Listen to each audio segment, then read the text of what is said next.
ఈ వీడియోలో డయేరియా అంటే విరోచనాలు ఎక్కువగా అవ్వటం గురించి తెలుసుకుందాం. డయేరియాని ఎలా గుర్తించాలి? ఒక రోజులో 3 సార్లు కన్నా ఎక్కువ మోషన్స్ అయినా లేదా రోజుటి కన్నా మోషన్ బాగా లూజ్గా నీరుగా అయినా దానిని డయేరియాగా పరిగణిస్తాం. డయేరియా ఎందువల్ల వస్తుంది? ఫుడ్ కంటామినేషన్ అంటే ఆహారంలో బ్యాక్టీరియాలు లేదా వైరస్లు ఉత్పత్తి చేసే టాక్సిన్స్ అంటే విష పదార్థాలు కలవటం. బ్యాక్టీరియల్, వైరల్, ప్రోటోజోవల్ ఇన్ఫెక్షన్స్ అంటే హానికారక బ్యాక్టీరియాలు, వైరస్లు, ప్రోటోజోవన్లు వంటి క్రిములు మన శరీరంలోకి వచ్చి నివాసం ఏర్పరచుకొని వాటి సంఖ్యను పెంపొందించుకోవటం. ఈ ఫుడ్ కంటామినేషన్ అండ్ ఇన్ఫెక్షన్స్ అనేవి డయేరియాకి ప్రధాన కారణాలు. ఈ కారణాల వల్ల వచ్చే డయేరియాను ఎక్యూట్ డయేరియా అంటారు. ఇది సాధారణంగా 2 నుంచి 3 రోజుల్లో తగ్గిపోతుంది. కొంతమందిలో ఇతర కారణాల వల్ల వచ్చే డయేరియా 5 నుంచి 7 రోజులు గడిచినా తగ్గదు. ఒకవేళ తగ్గినా తరచూ మళ్ళీ వస్తుంటుంది. అటువంటి డయేరియాని క్రానిక్ డయేరియా అంటారు.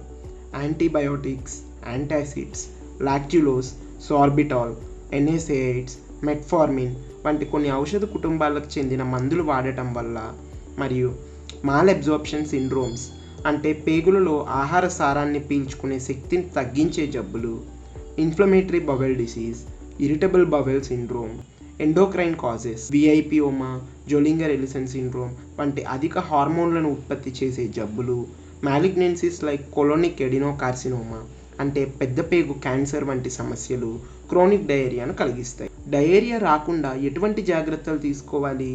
ఫుడ్ కంటామినేషన్ మరియు ఫుడ్ ద్వారా వచ్చే ఇన్ఫెక్షన్స్ను నివారిస్తే డయేరియా రాకుండా 90% వరకు నివారించవచ్చు. భోజనం కానీ, టిఫిన్ లేదా స్నాక్స్ ఏదైనా తినే ముందు చేతులు శుభ్రంగా కడుక్కోవాలి.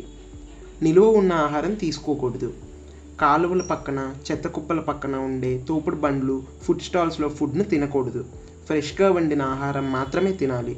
కొన్ని రెస్టారెంట్స్లో, ముఖ్యంగా నూడిల్స్, ఫ్రైడ్ రైస్ వంటివి అమ్మే ఫాస్ట్ ఫుడ్ సెంటర్స్లో ఉదయం ఎప్పుడో ఉడికించి మూతలు లేకుండా ఉంచిన రైస్ లేదా నూడిల్స్తో రాత్రి వరకు సర్వ్ చేస్తారు.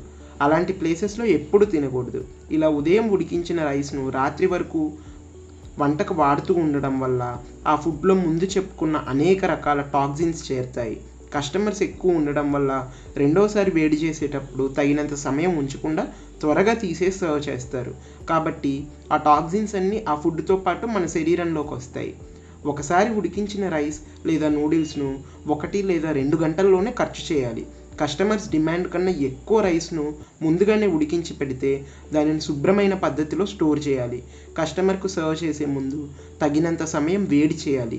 ఇటువంటి జాగ్రత్తలు పాటించే హైజీనిక్ హోటల్స్లోనే తినాలి. అదేవిధంగా పిజ్జాలు, బర్గర్లు వంటి వెస్ట్రన్ ఫుడ్ కూడా హైజీనిక్ ప్లేసెస్లోనే తినాలి. వేడిగా ఉన్నప్పుడే తినాలి. ఎప్పుడైనా మనం బయట రెస్టారెంట్ లేదా ఫాస్ట్ ఫుడ్ సెంటర్స్లో తిన్నప్పుడు 6 గంటల లోపే వాంతులు, విరోచనాలు అయ్యాయంటే అది ఆ హోటల్స్లో ఫుడ్ కంటామినేషన్ వల్ల అవ్వటానికి ఎక్కువ అవకాశాలు ఉన్నాయని గుర్తించాలి. అలాంటి హోటల్స్లో ఫుడ్ను వీలైనంత వరకు అవాయిడ్ చేయాలి. డ్రింకింగ్ వాటర్ను మరిగే వరకు కాచి చల్లార్చుకొని తాగడం శ్రేష్టం. ఫాస్ట్ ఫుడ్ సెంటర్స్ లేదా పానీపూరి బండ్లు వంటి ప్లేసెస్కు వెళ్ళినప్పుడు మన ఇంటి నుంచే వాటర్ బాటిల్ మనతో పాటు తీసుకెళ్లడం మంచిది. డయేరియా వచ్చినప్పుడు ఏ జాగ్రత్తలు పాటించాలి? వాటర్ ఎక్కువగా తాగాలి. రోజు మొత్తంలో కనీసం 4 లీటర్లు వాటర్ తాగాలి.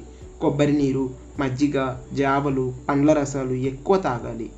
WHO రూపొందించిన ORS శాచెట్స్ అంటే పొడి రూపంలో ఉండే ప్యాకెట్లు వాడాలి. 1 లీటర్ వాటర్లో 1 శాచెట్లోని పొడి మొత్తం వేసి కలిపి ఉంచుకోవాలి. దాహం వేసినప్పుడల్లా తాగుతూ ఉండాలి. డయేరియా ఉన్నప్పుడు ప్లెయిన్ వాటర్కి బదులు ఇలా ORS పొడి వేసుకొని తాగటం ఉత్తమం. ఈ ORS శాచెట్స్ అందుబాటులో లేకపోతే 1 లీటర్ వాటర్లో 1 టీ స్పూన్ ఉప్పు, 6 టీ స్పూన్ల చక్కెర వేసి కలుపుకొని తాగాలి. WHO రూపొందించిన ORS శాచెట్స్ను మాత్రమే వాడాలి. ORS అనే పేరుతోనే ఉండే టెట్రాప్యాక్స్లోని డ్రింక్స్ అస్సలు తాగకూడదు. ఈ టెట్రాప్యాక్స్ అనేవి కూడా థమ్సప్, కోక్, స్ప్రైట్ లాంటి కూల్ డ్రింక్స్ వంటివే. ఇవి మామూలు రోజుల్లో తాగొచ్చు, కానీ డయేరియా ఉన్నప్పుడు మాత్రం అస్సలు తాగకూడదు. ఇటువంటి కూల్ డ్రింక్స్ లేదా ORS అనే పేరుతో ఉన్న టెట్రాప్యాక్స్లోని డ్రింక్స్ను డయేరియా ఉన్నప్పుడు తాగటం వల్ల విరోచనాలు ఇంకా ఎక్కువ అవుతాయి. లాభాల కోసం అనేక కంపెనీలు ఈ టెట్రాప్యాక్స్కి కూడా ఓఆర్ఎస్ అని పేరు పెట్టి వీటిని ప్రమోట్ చేస్తున్నారు. మెడికల్ షాపుల్లో కూడా ఓఆర్ఎస్ పౌడర్స్ కన్నా ఓఆర్ఎస్ టెట్రాప్యాక్స్ రేట్ ఎక్కువ కాబట్టి ఓఆర్ఎస్ అని అడిగితే ముందు టెట్రాప్యాక్స్ని ఎక్కువ మంది ఇస్తారు. కాబట్టి మనం కొనేటప్పుడు జాగ్రత్తగా గమనించి ఓఆర్ఎస్ పౌడర్స్ని మాత్రమే కొని వాటర్లో కలుపుకొని తాగాలి. ఎక్కువ నీరసంగా అనిపించినా, తలనొప్పి, తల తిరుగుతున్నట్లు అనిపించినా, విరోచనంలో రక్తం వస్తున్నా, 2 రోజుల కన్నా ఎక్కువగా విరోచనాలు అవుతున్నా వెంటనే డాక్టర్ గారిని సంప్రదించాలి. ఇప్పుడు మన గుంటూరు పట్టణంలో గుంటూరు వారి తోట 2వ లైన్లో ఉన్న విక్రమ్ హాస్పిటల్ నందు ఇటువంటి ఎన్నో ఆరోగ్య సమస్యలకు అతి తక్కువ ఖర్చుతో అనుభవజ్ఞులైన డాక్టర్ల ఆధ్వర్యంలో నాణ్యమైన వైద్య సదుపాయాలు అందుబాటులో ఉన్నాయి. అపాయింట్మెంట్ కోసం ఈ నెంబర్కి కాల్ చేయండి.